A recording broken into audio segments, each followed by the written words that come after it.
My daughter told 180 wedding guests that I caused her mother's death. Not outright, but close enough. At that podium in her $15,000 gown, Sophia painted me as a pathetic failure, someone too weak and broke to save her mother. According to her, Mom had died disappointed in the man she married, grateful only that her new husband's family had real wealth, unlike her supposedly worthless father. Every word was a lie. I sat alone at the back, table 12, watching her shred 8 years of silence. The Wellingtons nodded along. Their hedge fund friends smirked. Nobody glanced at the broken widower in the corner. I sipped my water slowly, placing the glass down with care. Sophia had no idea that I had $33 million quietly sitting in my Chase account. Soon she'd learn why you never humiliate the quiet man in the corner. Let me explain how we got here, how my own daughter could weaponize her mother's death for social gain. My name is Daniel Reynolds. I'm 62 years old. For 3 decades, I worked as a military contractor in classified defense systems, lucrative work that demanded secrecy about both projects and finances. My wife Elaine and I raised Sophia in a modest 3-bedroom house in Stamford, Connecticut. We drove used cars, shopped at Target, and vacationed at the Jersey Shore rather than Europe. Not because we couldn't afford more, but because Elaine believed in teaching Sophia the value of money. Don't spoil her with wealth, she'd say. Let her learn character first. Elaine was a kindergarten teacher, 28 years at the same school, earning $45,000 annually. She could have retired or quit anytime after my contract started paying huge sums, but she loved those kids. She said teaching kept her grounded. Sophia never knew we were wealthy. To her, Dad was just a guy who worked with computers for the government. Mom was a teacher, and we were middle class at best. Then in 2014, everything changed. Elaine discovered a lump during a routine self-exam, stage 2 invasive ductal carcinoma. The oncologist gave her about 18 months with standard treatment, but I wasn't accepting maybe. I liquidated assets, sold my stakes in 3 defense startups, cashed out a $2.3 million per year Pentagon consulting retainer, and leveraged every military medicine contact I had. We pursued experimental immunotherapy at Johns Hopkins, $180,000 per cycle, proton beam radiation at Mass General, $95,000 per session, and consultations in Switzerland costing $40,000 each. Sophia watched me write check after check, saw our accounts drained, witnessed me sell our home of 15 years. Dad is spending everything to save Mom, she told her friends. She wasn't wrong. The bills totaled $2.1 million in just 24 months. What she didn't see was the money coming back. 3 months after Elaine's diagnosis, the Pentagon awarded me the largest single contractor cyber defense project in military history, $47.5 million over 5 years. 6 months later, one of my startups went public. My original shares, supposedly sold, had been converted to locked IPO shares worth $31.2 million at market release. A year later, another company I advised was bought by Northrop Grumman, triggering $18.7 million in back-end royalties. By the time Elaine entered hospice in late 2015, I had more money than we ever dreamed of, but couldn't tell anyone. Pentagon secrecy required total discretion until 2019. Elaine passed on January 15, 2016. Sophia was 25. At the funeral, she painted the story I had let her believe, how I spent everything to save Mom, how we'd lost our house and savings, yet Mom still knew I loved her. I let her believe that. For 8 years, Sophia thought we were broke, that I had failed her mother despite spending every dime I had. She built her life, a marketing job making $65,000, a Manhattan studio apartment for $2,800 a month, dating wealthy men from finance and consulting. Meanwhile, I lived as if we were destitute. A $180,000 condo in Stamford. Rental, I told her, my 2012 Honda Civic. Reliable old car, Target trips and diners, normal life. But every month, Sophia's student loans decreased mysteriously. Credit card payments cleared themselves. When she needed a security deposit for a better apartment, an anonymous cashier's check arrived in her mailbox. And now, at her wedding, she humiliated me in front of everyone, completely unaware of the quiet power sitting in the corner. She never questioned the coincidences. In 2019, she started dating Derek Harrington, a hedge fund analyst from a family that had made its fortune in railroad investments 3 generations ago. They owned a 12-bedroom estate in Greenwich, drove matching Range Rovers, and spent summers in the Hamptons. Sophia was ecstatic. Finally, she was with someone who had real class. The Harringtons looked down on me from day one. At family dinners, they made subtle comments about Sophia's working-class upbringing and how lucky she was to be joining their family. Derek's father, Whitney Harrington Jr., once told me at a Christmas party that he admired how I'd done my best with limited resources. I smiled and thanked him, but Sophia had no idea what her mother had said about her in those final weeks. The brutally honest conversations. Margaret had under morphine. She was about to learn why you should never assume the quiet person in the corner doesn't have the nuclear option. The wedding was everything Sophia had dreamed of. The Ashcroft Estate Country Club in Greenwich. A venue that cost $85,000 just to book. 180 guests. All draped in designer everything. Sipping $200 a bottle champagne. I wore my best suit. A $200 navy blue from Men's Warehouse I'd owned for 6 years. Sophia had specifically asked me not to embarrass her with anything flashy. The ceremony was stunning. Sophia looked radiant in her $15,000 Vera Wang gown. Derek looked like he'd stepped out of a Ralph Lauren catalog in his custom $4,000 tuxedo. I walked her down the aisle, gave her away to the man she loved, and smiled when the photographer asked me to look proud of your daughter. I was proud right up until dinner started. The Harringtons had seated me at table 12, the back corner near the kitchen doors. My table mates were Derek's elderly great-aunt who was partially deaf and a couple of distant cousins who clearly drew the short straw. Sophia's table was front and center at the head table, adorned with $500 worth of white orchids. She sat between Derek and his father, laughing at their jokes, blending seamlessly with their world.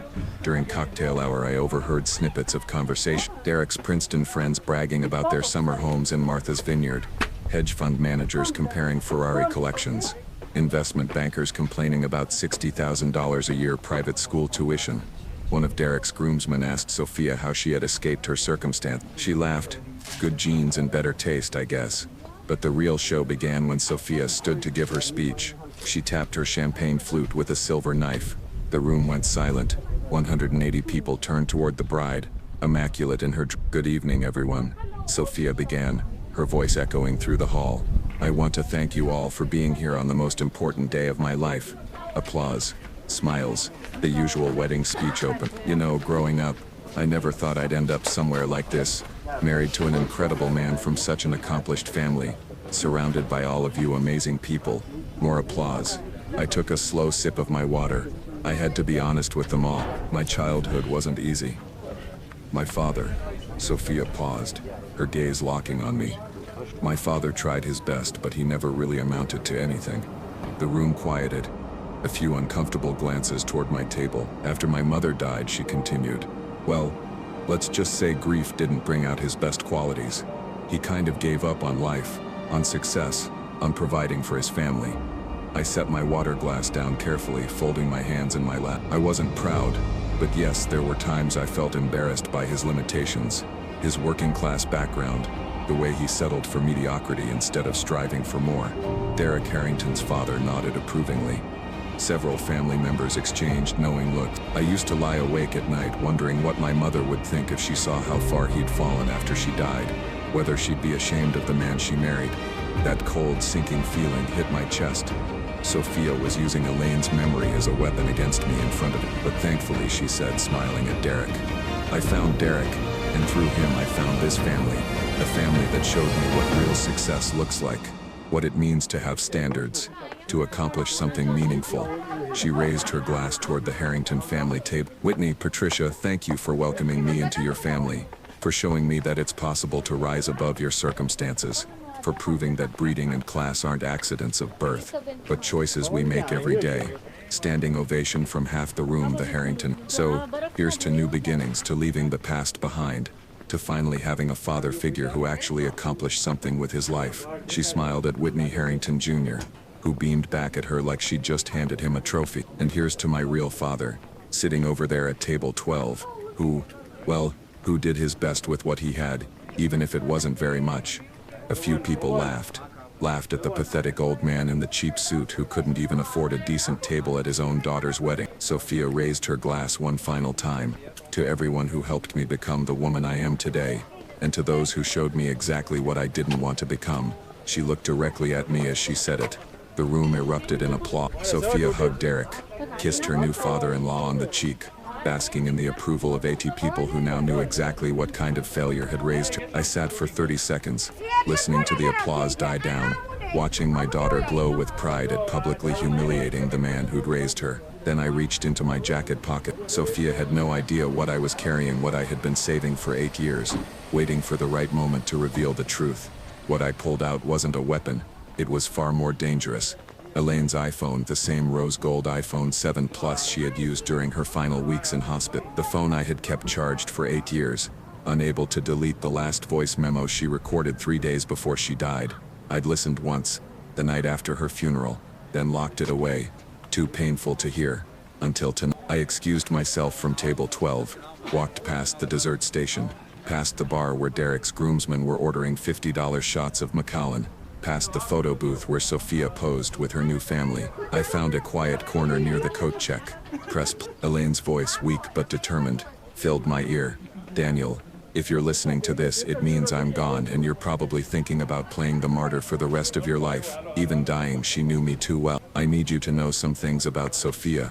Things I couldn't say while I was alive because I kept hoping she'd grow out of it. She's become cruel, Daniel.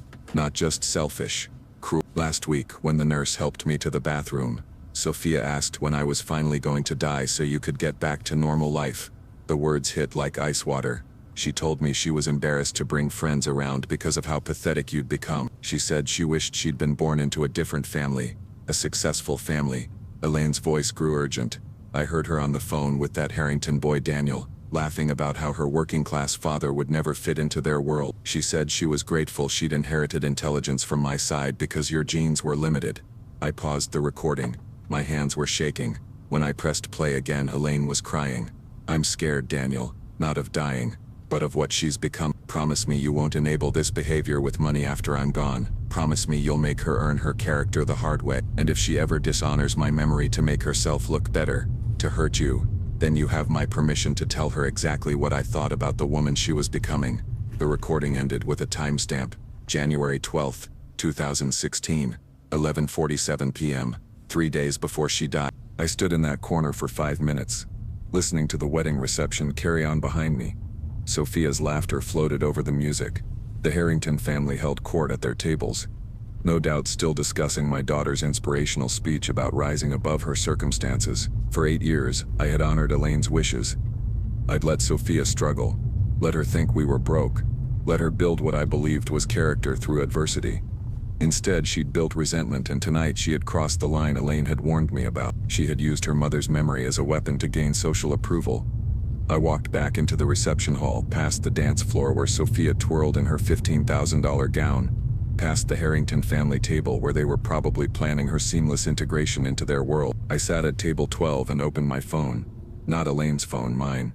I had the Chase Bank app open, 33,140 tutors and checking. My Wells Fargo app, 41,293,156 in investments. I had photos of my military commendations, including the Defense Superior Service Medal for the Pentagon Cyber Project, property deeds proving I owned the 12-bedroom Harrington estate in Greenwich, bought in 2009 at a bankruptcy auction for $3.2 million. The Harringtons had been renting it from me for $1 a year under a charitable arrangement I set up to help them save face after their railroad fortune collapsed. I had email records of every anonymous payment I'd made towards Sophia's student loans, credit cards and rent over the past 8 years, 200 in total, and Elaine's voice recording time-stamped and saved to the cloud, with explicit permission to reveal the truth if Sophia ever crossed this line. The DJ announced that the father of the bride had requested to make a speech. I hadn't requested anything, but I stood anyway. Some promises to the dead are more important than keeping peace with the living. I didn't walk straight to the microphone. That would have been sloppy, emotional, the kind of mistake that lets your target escape with dignity and tact. Instead, I went to the bar. "Excuse me," I said to the bartender. "Could I borrow your phone charger? I need to make sure my phone doesn't die during the speeches." He handed me a portable battery pack. I plugged in both phones, Elaine's rose gold iPhone and my Samsung Galaxy. While they powered up, I opened my email and forwarded myself a message from my accountant, confirming the final details of a decision I had been considering for months. Then I opened my photos and created a new album, 23 images I'd never shown anyone. Bank statements dating back to property deeds with my name as sole owner, screenshots of every anonymous payment to Sophia, military commendation certificates, Pentagon contractor credentials. One more thing. I opened my voice recorder app and started a new recording. "This is Daniel Reynolds speaking. Today is September 23rd. The time is 8:47 p.m. I am of sound mind and clear judgment. What I am about to do, I do with full knowledge of the consequences in accordance with my late wife's explicit wishes.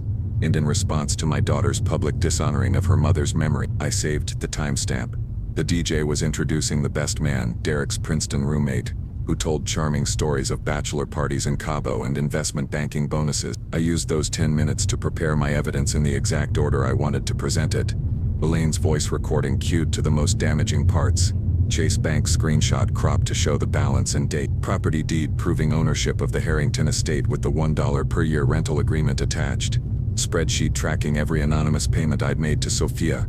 My military commendations and Pentagon contractor credential. Email from my estate attorney confirming changes to my will, effective immediately upon my verbal authorization. By the time the best man finished, I had everything ready. 2 phones fully charged, evidence sorted, voice recording cued to play through the sound system. The DJ called for the father of the bride, but it wasn't Caroline's voice that came over the microphone. My father is a little shy about public speaking, she said nervously. Nervous laughter from the Harrington table, sympathetic nods from guests who assumed the broke, pathetic widower was too intimidated to address the sophisticated crowd. I stood. No, Sophia, I think I do have something to say. The room went quiet. 180 eyes turned toward the man in the $200 suit walking toward the microphone. Sophia's face went pale. For a brief moment, she looked like the little girl who used to apologize for breaking something valuable, but it was too late for apology. I reached the podium and looked out at the crowd. The Harrington family in designer clothes, Sophia in her $15,000 gown, everyone who had just applauded her speech about rising above her pathetic father. I connected Elaine's phone to the venue's sound system via the auxiliary cable and began to speak. The wedding reception was about to become a courtroom. Good evening, everyone, my voice carried clearly. I want to thank you all for being here tonight to celebrate Sophia and Derek's wedding. It's been educational. A few polite chuckles. Sophia gripped her champagne flute so tightly I thought it might shatter. You know, I've been sitting at table 12 tonight listening to all the speeches, hearing about success, accomplishment, rising above circumstances and joining families with real breeding and class. I paused and looked directly at Whitney Harrington Jr. It got me thinking about my late wife Elaine, about what she would have thought of tonight's festivities.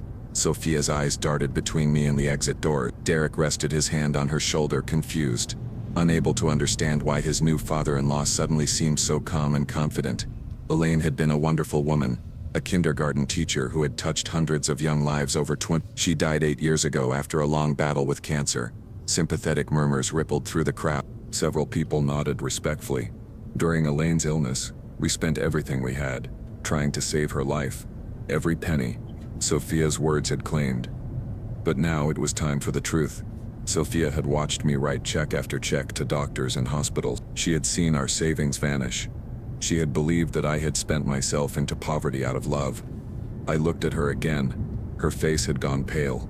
And after Elaine died, Sophia had convinced herself her father was broke. Done. A pathetic failure who had gambled everything on treatments that didn't work. More nods. People were feeling sorry for the grieving widower. 8 years I had let her believe that story. I let her think I was struggling financially, living in a small apartment, driving an old car, shopping at discount stores because I had no choice. Whitney Harrington Jr. was listening intently now. This wasn't going the way he'd expected. I had let Sophia believe she was dating above her station when she met Derek, that she was lucky to be accepted into a family with real wealth and class.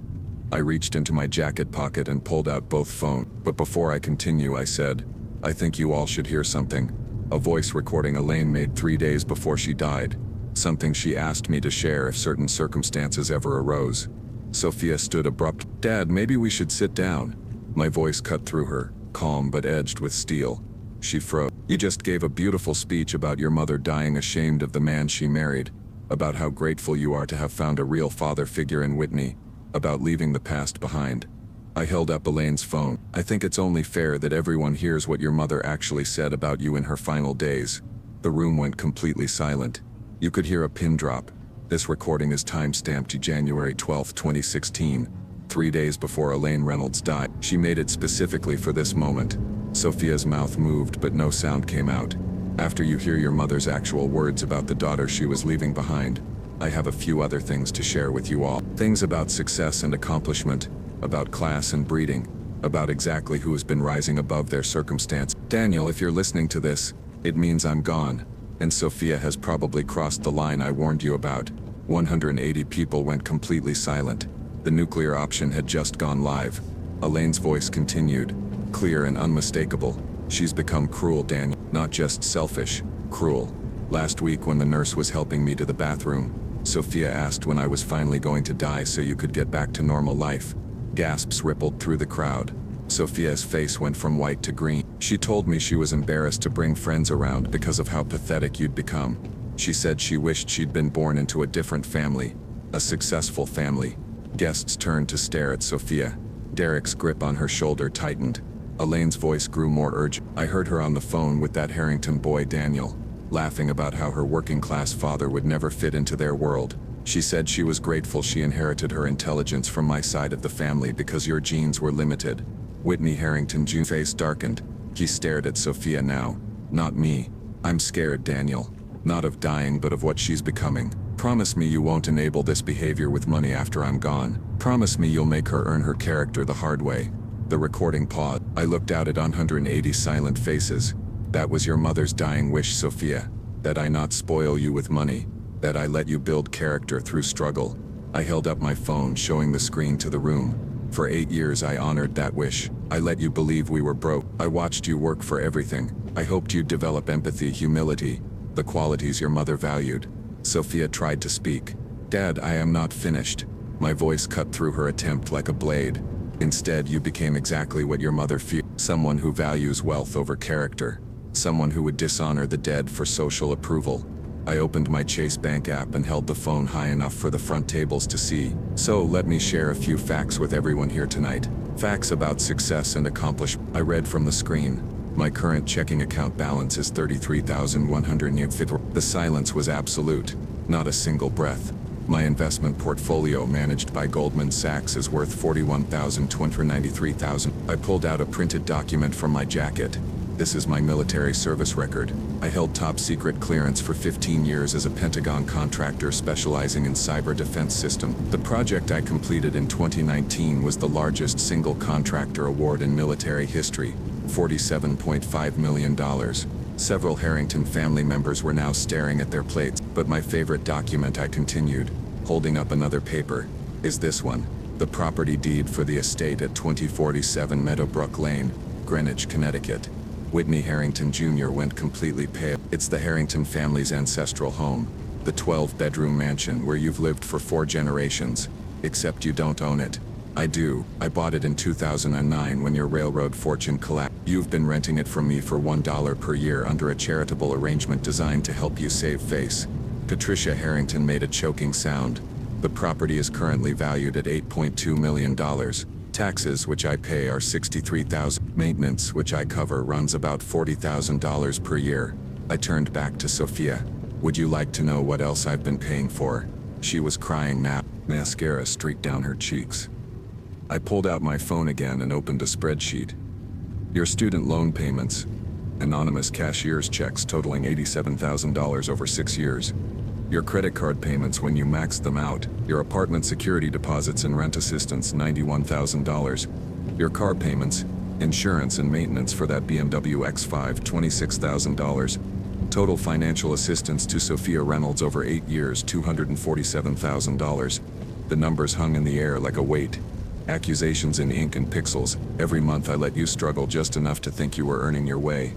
Every month I made sure you never truly failed. And every month I hoped you would develop the character your mother wanted you to have. I paused and looked around the room. Instead, you stood at this podium tonight and told 180 people that your mother died ashamed of me. That I was a pathetic failure who never amounted to anything. My voice dropped to a whisper, but the microphone carried every word. Your mother didn't die ashamed of me, Sophia. She died worried about you. Sophia was sobbing openly now. Derek looked like he wanted to disappear into the floor, but I wasn't done. I pulled out one final document. This morning I met with my estate attorney. This is a revised will, executed and notarized as of 3:30 p.m. today. I held the document up for everyone to see. My previous will left everything to Sophia. My houses, my investments, my military pension. Everything. Approximately $74 million. Sophia's tear-streaked eyes flickered with hope. My new will leaves you exactly $1, the same amount your in-laws pay in rent, I said. The hope died. The rest, I continued, goes to the American Cancer Society in memory of Elaine Reynolds, a woman who valued character over wealth and kindness over class. I folded the will and returned it to my jacket. The changes took effect immediately upon my verbal authorization, which I gave right then in front of all these witnesses. I looked at Sophia one last time. Congratulations on your wedding, sweetheart. You finally got what you always wanted, a family with real money and real class. I gestured toward the Harrington table, where Whitney Jr. stared at his wine glass as though it contained poison. Of course, I added. Now that you know who actually owns their house, Thanksgiving might be a little awkward. I disconnected Elaine's phone from the sound system and picked up both devices. Enjoy the rest of your reception, everyone. The bars are already paid for. I made it exactly 15 feet from the microphone before the chaos began. Sophia's scream cut through the stunned silence like a knife. Not a sob, not a cry, but a full-throated scream of pure anguish that made half the room flinch. You can't do this. You can't just destroy my life. She was on her feet now, her $15,000 gown wrinkled from gripping the fabric, mascara running in black rivers down her face. 30 years, she screamed. 30 years I've been your daughter and you destroy me in front of everyone. I turned back toward her, voice calm. 8 years, Sophia. 8 years you let me believe your mother died ashamed of me. I never said that. I pulled out Elaine's phone again. Would you like me to play the recording again? I have the exact timestamp where your mother quotes your words about her dying ashamed. Sophia's mouth opened and closed like a fish gasping for air. That's when Derek found his voice. Now wait just a minute. He stood, face flushed red. You can't come to our wedding and humiliate my wife with some fabricated recording. Fabricated. I opened the voice recording app and showed him the timestamp and file properties. January 12, 2016, 11:47 p.m. Original iPhone audio file, never edited. I can provide the digital signature and metadata to any forensic expert you'd like. Whitney Harrington Jr. finally stood, hands shaking. The property deed has to be forged. Our family has owned that estate since 1924. I opened the Connecticut Property Records app. Would you like me to show everyone the public records, Whitney? Your bankruptcy filing in 2009 is also public record. Should I pull that up too? His face went from red to gray in seconds. You son of a, he whispered. Patricia Harrington began sobbing uncontrollably. Not quiet tears, but body-shaking wails. 40 years we've been telling everyone about our family estate, our heritage, our legacy. She looked around at the other society families, most now staring at their phones, probably Googling the property records to verify my claims. Meanwhile, Sophia found a second wind. All those anonymous payments. You were spying on me, stalking my finance. I was helping you, Sophia, every month for 8 years. I didn't ask for your help. No, you just cashed the checks. Several guests now openly filmed with their phones. One of Derek's groomsmen, a hedge fund analyst named Brandon, broke first. Dude, your father-in-law owns your house. That's actually hilarious. Shut up, Brandon, Derek snarled. No, seriously, Brandon said, holding up his phone. This is like a Netflix documentary in real time. The broke dad who's secretly richer than all of us combined. This is going to be everywhere by midnight. I noticed something interesting.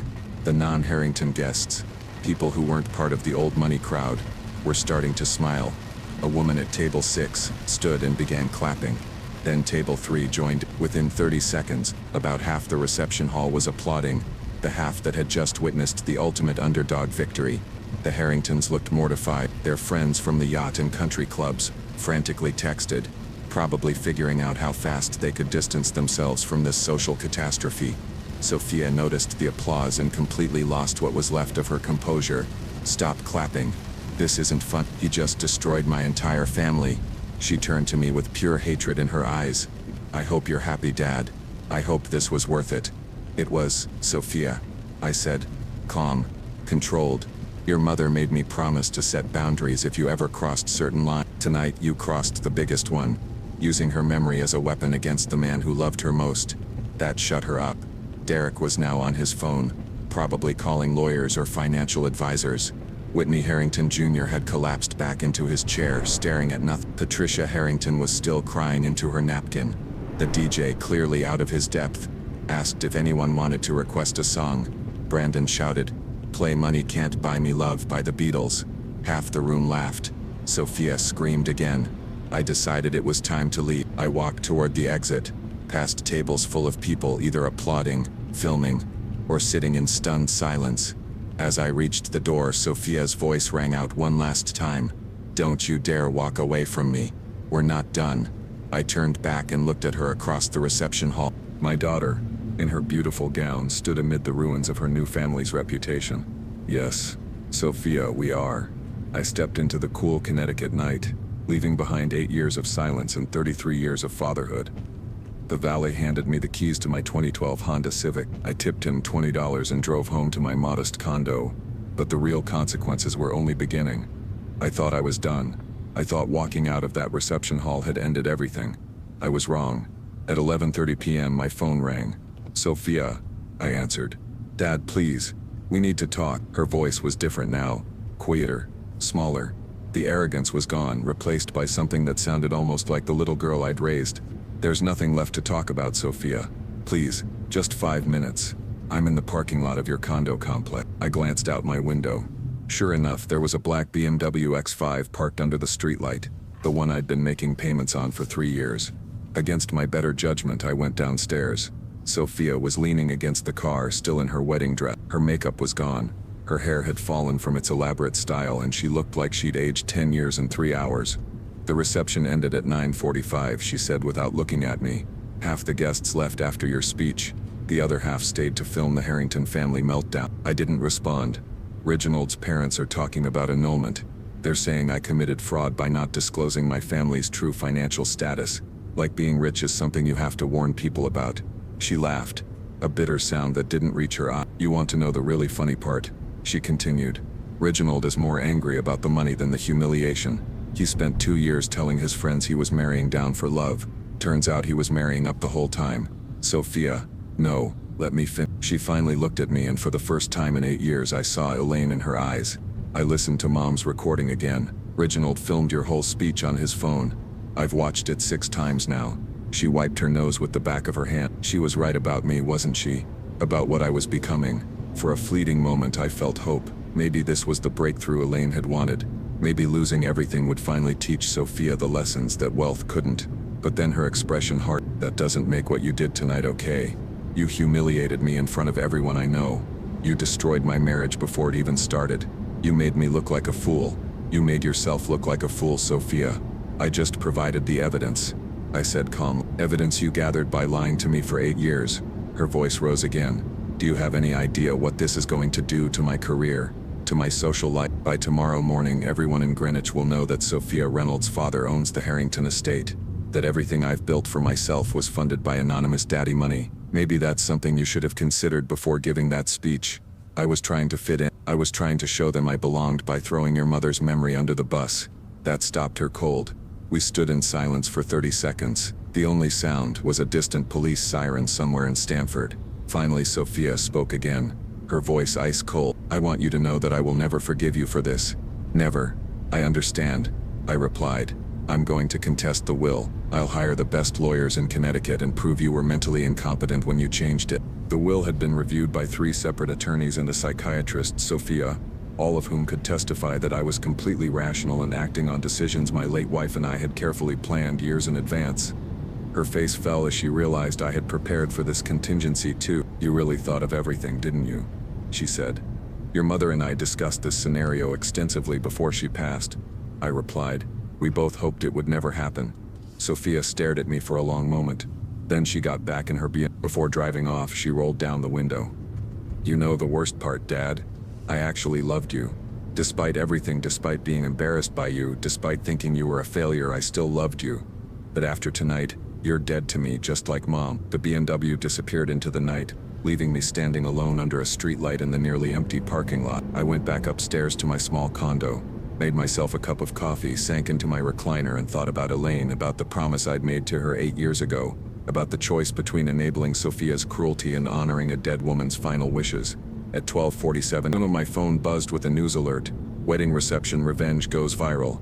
Daughter humiliates broke father, discovers he owns in-laws estate." The story had already been picked up by 3 Connecticut news stations and was trending on Twitter under "Den Wedding Revenge." I turned off my phone and went to bed.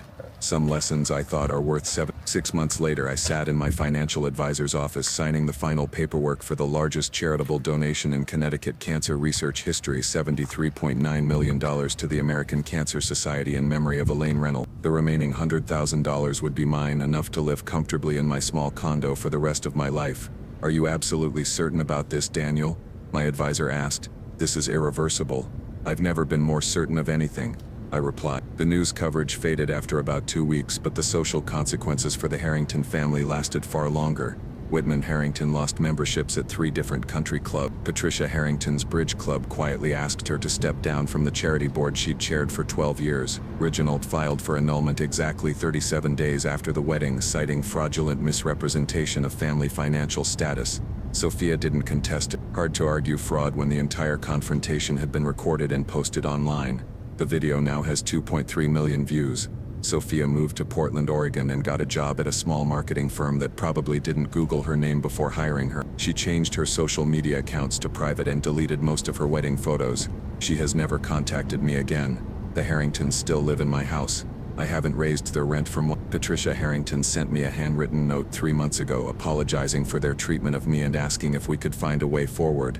I haven't responded. Some people say I went too far, that public humiliation was cruel no matter what Sophia had done, that destroying a family over one night of poor judgment was an overreaction. Those people never heard Elaine's voice recording. They never watched their child use their spouse's death as a social climbing tool. They never spent 8 years honoring a dying woman's wishes only to have them spat on for the entertainment of 80 strangers.